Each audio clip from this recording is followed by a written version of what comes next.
The secret sauce is every interaction starts with those mini moments that leads to those ripple effects. So how do we create that? And making it fun as well, because learning takes a lot of brain work. So why don't we make it fun and interactive? Welcome to the Optimized Workplace. I'm your host, Fran Dean Bishop, where our discussions with influencers, experts, and innovators are helping transform the well-being and sustainability of today's workplaces and spaces. Today, I have the honor and the joy to welcome Monica Kang to our show. She is the founder and creator of InnovatorsBox, the author of Rethink Creativity, and Have You Seen My Friends? I love that title. She's an internationally recognized expert in workplace creativity that facilitates cultural transformation, leadership development, and team building in a fun, actionable, and relatable way.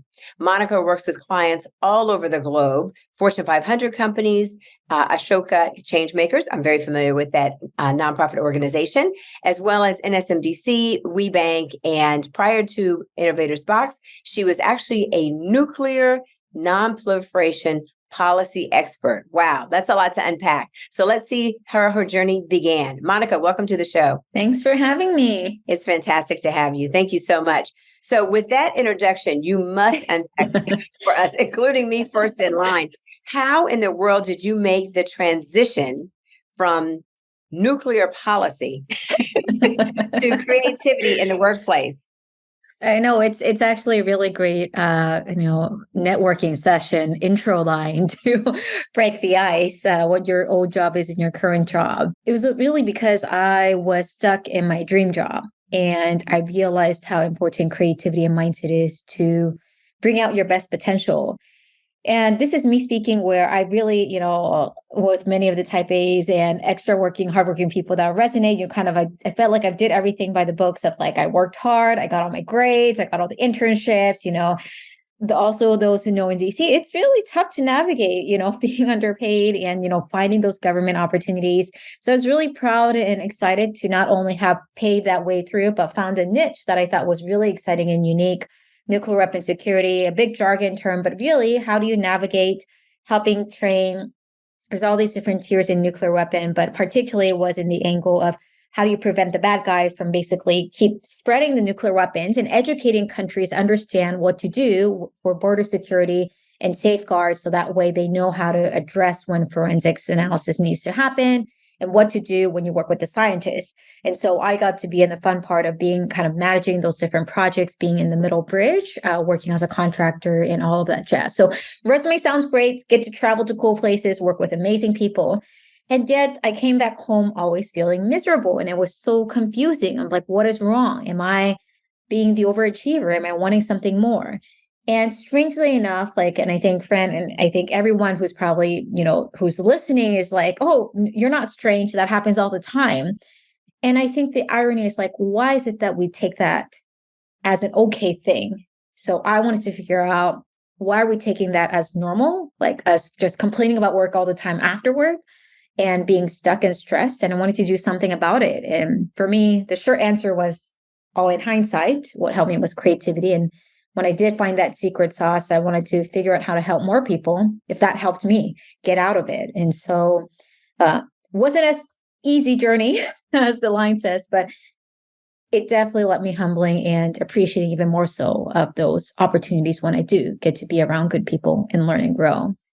Yeah, that is so rich. I mean, really. I was sitting here thinking as you were speaking about your journey, and I was like, people always ask us, how do you come up with your titles for the podcast episode? Yeah. And I'm like, I have a dream team. So I usually don't come up with the title. They listen to it and they're like, okay, let's say it's X. But as you were talking, I was like, from defense to offense, find creativity and fun at work.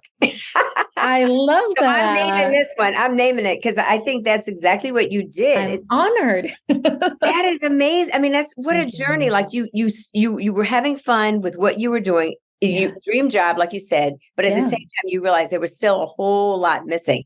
So two questions immediately come up for me when I put on my entrepreneurial hat. Yeah. What was it that gave you the confidence and the chutzpah to take that big leap into entrepreneurship and running your own business? Because let's face it, you and I know I do all the time, run into people who are like, how do you do it? How do you do it? How do you make the change? How do you make it work? Especially if they're coming from a solid career, they're well embedded in their organization, they're doing well. It's hard to give up that cushy, comfortable lifestyle and salary to the unknown. So first of all, entrepreneurial hat, how did you make the leap? I'll start with the unknown continues even after 8+ years.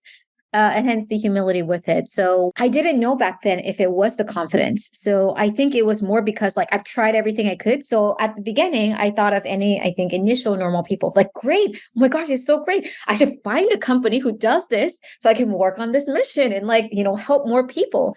And of course, there were amazing people and companies that focus on innovation, creativity, workplace equity and all of that, which I cared very much.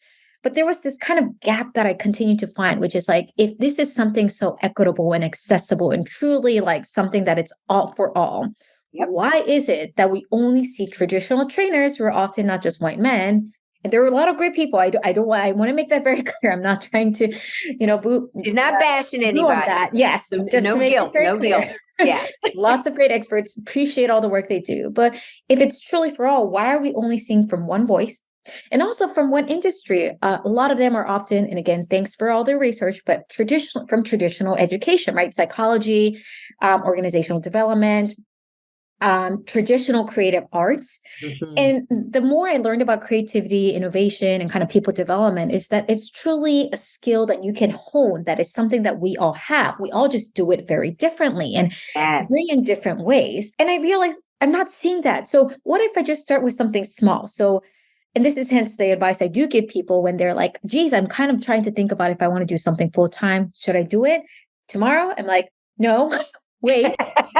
I also, even though I'm grateful where I am now, I still waited for like 8 months working on my full-time job, working outside of my job to do everything I can. I only started it full-time because I ran out of vacation days to do the business anymore.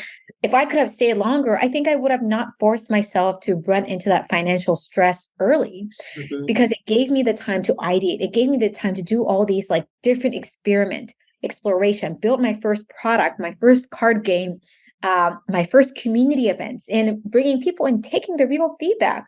And that's where people shared, hey, I think, Monica, you're onto something. I think there is a solid gap. And so to your point of confidence, it was over time. But initially, it was more of just so excited about the truth and wanting to share the truth. I just started doing it in small doses and people giving me the feedback of like, what if you had made it more tangible so you help more people instead of just doing this for fun for yourself? And that got me curious of wanting to craft and really master, how can I really be of service and not just do it for me? Okay, that's a great launching out plan. So we got the why. Now let's talk about the how. So you saw a need, you had the faith and the vision and the chutzpah to take the leap. You took the leap and you've landed, right? And you're starting to work with companies. And let's face it, it's not hard to realize there's lots of challenges in the workplace today. We've got a disparate workforce. We've got a remote workforce. We've got at home. We've got in person. We've got everything, right? And then on top of that, you also have all the critical needs that's happening, I think, in corporate cultures today, trying to bring together a cohesive culture, trying to, keep people productive and not in burnout and keep their mental well-being underway. I mean, there's lots and lots of challenges, like the perfect trifecta. So now that we know there's a problem, how are you actually working with these companies to, again, bring some laity and some fun and some creativity and that diverse collaborative transformation into the workplace and still get work done? I love that. And it's so important of what you asked, because the key is it's really hard to do all of that with balance and within a budget. Yeah. That's one of the biggest challenge. I think one of the things that we don't realize, I think most leaders actually really mean good intention. They really want to lead their people with good care. They really want to learn, but they're also just tired. I mean, how many leaders and teachers and, community people have we seen burned out? And I'm curious actually for you and also the community that you've seen, but so many people have been more soul searching post pandemic. I've been kind of keeping tabs of how many more have closed business, close their chapters, or even like leaving leadership because I'm just needing a career break from being burnt out. So to your question on the how has constantly evolved even for us as well, as we're seeing the changes of what the workplace is needing for us to how we problem solve and support. But the key thing that I continue to go back and how we can uniquely contribute is one, kind of being that connector and seeing all these different patterns and helping the leaders kind of be that safe haven, whether it's through coaching, workshop, facilitation, to help them realize it's okay to say why you're stressed and worried. You have a lot on your plate. And I really appreciated when people come back that one of the things they appreciate of being unique working with us is that we really help them think differently. Because that's the essence of creativity. It's not just about being arts and crafts. It's helping you see something different from the existing chaos and routine. Absolutely. But in an ease, affordable, because it felt always expensive and hard to reach through the playful activities, through the interactive games, through the prompt and questions. The aha moment comes more at reachable point to feel like maybe this is a policy I can actually implement. Maybe this is a change I could try. Maybe this is one step I could do to voice my opinion where I felt shunned down. And for me, honestly, friend, those are the moments where I know we're creating those ripple effects long term by starting one thing at a time. Of course, we love those mega transformation, and we're honored to be part of some of the many multi-year projects that we have with clients as well, where we do company-wide transformation. But I always try to remember the secret sauce is because we try to remember every interaction starts with those mini moments that leads to those ripple effects. So how do we create that? So the what might look familiar, but I think it's because of how we think about how we frame this. Yeah. That's where the unique sauce has been. And making it fun as well, because, learning takes a lot of brain work. So why don't we make it fun and interactive? Oh, that's fantastic. Thank you so much. And thank you for unpacking what InnovatorsBox is all about too, because I was going to get to that, but I appreciate you, the what is InnovatorsBox? How do you actually work with folks? And you mentioned a couple of those things in the transformation, right? So it's coaching, it's facilitation, it's mentoring. And I love that you brought that up because we have lots of coaches that come on the Optimized Workplace. We interview a lot of different people. And it's interesting. I was speaking with someone the other day about just in a different inflection point in their company. And they're like, well, we're trying this and we're trying that. And I said, well, there's not any one angle. Sometimes there's multiple different. That's what, the whole idea around, we're not talking about that in terms of this topic, but that's the whole topic around diversity, equity, inclusion, and coming at things from different angles to solve the problem. It's not that one unilateral voice anymore. What works for one person on your team may be totally different. It works on somebody else on your team. And it doesn't matter if they're working in the office or at home. People have different, really different varied needs when it comes to their health and well-being and being productive and bringing their best self to work. So how do we do that more purposefully? So I really appreciate you sharing that with us. So I wanted to turn the corner now and kind of talk about what's coming up next, right? We're rolling into the end of 2023. It has gone through like lightning speed. I cannot believe we're almost at the end of 2023. I remember we just started and now we're almost over. So as we round the corner, I always love to ask people this because it is exciting. What are you most excited about with regards to InnovatorsBox and some of the work that you're doing? And are there any pet projects that you're, have on the horizon coming up in 2024? It's always a moment of reflection, I think, not just because of what happens in the calendar year, but a reminder of reset. And so one of the things I've been really kind of diving deeper in, honestly, what's the best unique way that we can bring value to who we serve and who could be not only just our customers, the communities, the fans, and anyone who comes across InnovatorsBox or even if I share something on LinkedIn, that I'm really able to help them think differently and imagine a bigger possibility in the world they can. And am I doing the best I can? I think that's always the question I think of. And this year was honestly really tough because I was going through both a lot of personal and professional changes, post-pandemic client development, and the workforce was a little bit tough, to be fully transparent, because I think it's more important we talk about the challenges as well as the opportunities. And because of that, it really kind of put a setback in thinking about, am I on the wrong track? I've done all this great work to the point that you've said, but have I wait, something feels off.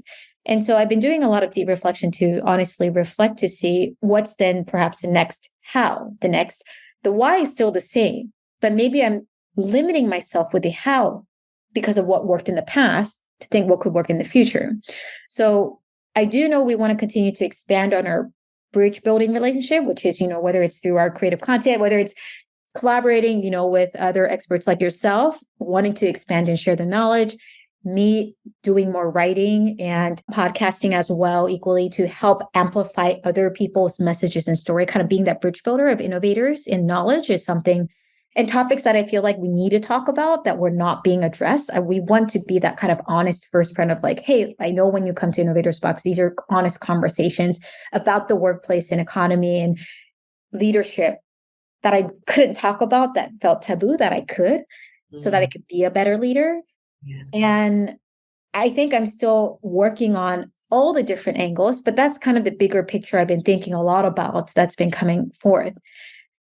I am honestly a little worried. I don't think all of them is necessarily revenue generating, to be truly honest. And so it's going to be a lot of upfront investments. So that has been some of, to be fully transparent, to like navigate all the right answers. But I think you won't know until you try. So I am kind of preparing what are the doses in which I could invest and explore, what are the ways I could partner with others to grow and expand, and what are the ways I need to actually grow better. Because if I'm not becoming a better coach and facilitator and expert for others to be able to serve them, that I'm doing a disservice as well. So I'm excited to, of course, not only learn AI, sustainability, and all these traditional topics that everyone's hyped and excited about, but I want to pull that deeper into the everyday people experience that we're not talking enough about, like even with the mental health, the stress, the everyday work life experience. I think there's a deeper level we can still address and problem solve, and not just with AI optimizing and changing how we think about work. So lots of open questions, but hence looking forward to the next year and diving into it. So Monica, that was so layered, but so beautifully poetic, because I love your willingness just to be vulnerable and transparent as one CEO to the next. I've been there, I'm still there, right? Everybody's still in growth, and you can't count on your last successes to be your next successes, right? Exactly. As a CEO, you're always looking for, how can we iterate? How can we not just pivot, but, what do you add to align? And I think as a CEO and as an entrepreneur, I love the fact that you're looking for opportunities to partner, because I think sometimes you wait to realize that until you grow to a certain level. But if you look at any of the big brands out there, from the celebrity brands like a Taylor Swift or a Beyonce to, the beers or Coca-Cola or what have you, everyone is always finding ways to partner. Mm-hmm. And unfortunately for small businesses and sometimes entrepreneurs, we have a scarcity mentality. We're just afraid that, well, if I share, then I'm not going to be able to hang on, or I'm going to miss out. There is more than enough. There is more than enough. So we've got to get out of that mentality. And I started this podcast, quite frankly, as a pet project, right? I wanted to meet other really interesting people who are doing really interesting stuff. People ask me all the time, does this have some sort of business concern, or is it adding to the bottom line? No, it isn't. Probably takes more time and energy for you. Yeah, but people don't know how much work it takes. I've had so many people on that we have become business partners from, right? And teaming opportunities have come up because of the conversations that happen after I hit stop record. There's a lot of conversation that happens. That's what we call the green room. My green room is after we record, then we get down to business. So, as one entrepreneur to the next, there's plenty of opportunity. I stand on people's shoulders, so you can stand on people's shoulders when you think about continuing to grow your business. Don't give up. You're in the trenches. I've been doing this almost 30 years. I hope I don't look like it. Oh, that's incredible. I was -5. I started when I was -5, but I've been doing this a long time. I seriously, and amazing. I will tell you, you can always learn. You can always grow. There's so many. It's exponential. It's exponential. So don't give it up. I love the fact that you're where you are now, because that gives you a lot of opportunity for growth. So just remember that. Thank you. I got to get a little live advice that I think others will be able to resonate. And I think it's just to add on the partnership, because I know some might be thinking like, wait, but I have been already doing partnership. I'm not like in that area yet, but I think it's an important reminder to what you shared, and that partnership could look many different things. Maybe the limit was that we thought of partnership only in a finite way. Maybe that was the scarcity, or maybe we thought of partners who only look like us and like, or who's doing in the same industry. And that's the thing that I've been trying to push. If like, if I'm only partnering with coaches and facilitators, and like not working into all the other industries, and I'm still thinking too small. Like I should think about other aspects. And so I want to expand on that. Yes. And because I think it's so important to reinterpret that in every scenario. Yeah, and also think about it from the standpoint that, there's a lot of large companies that don't have the diversity on their board, on their dream team, in their, C-suite, whatever that we bring to the table. And so you get to bring that mix. I have a lot of large businesses that approach us to do business together, quite frankly, because we bring a very different collective voice. I've been doing this for a long time. I kind of know what I'm doing, and I'm kind of credible. So we can work together. So I think there's so many opportunities within that to keep that door open. And we have a lot of different audience members that listen to the Optimized Workplace, some large, some small, a varied industry group. So I think the field is wide open. I'm so glad you came on the show, and I'm going to welcome you back. I know this is going to be a shorter show for us because of time frames we both had to get into, but I would love to welcome you back in 2024 and see what's new with you and what's going on. Looking forward to it. Thank you for having me. This was fun. Absolutely. So this has been Fran Dean Bishop with Monica Kang from the Innovators Box, and you're listening to the Optimized Workplace. And remember, as Monica mentioned, which is always our tagline, it's many, that's small, monumental moments that can make the biggest difference in your life. Shameless plug here. We are rounding the corner into 2024. And as many of you know, we have a new program that we've launched called the Well Team Culture. And we'd love you to check it out. So it's in the show notes below. You can see it along with Monica's information if you'd like to get a hold of her. And thank you so much for listening. This is Fran Dean Bishop. Thank you for being with us.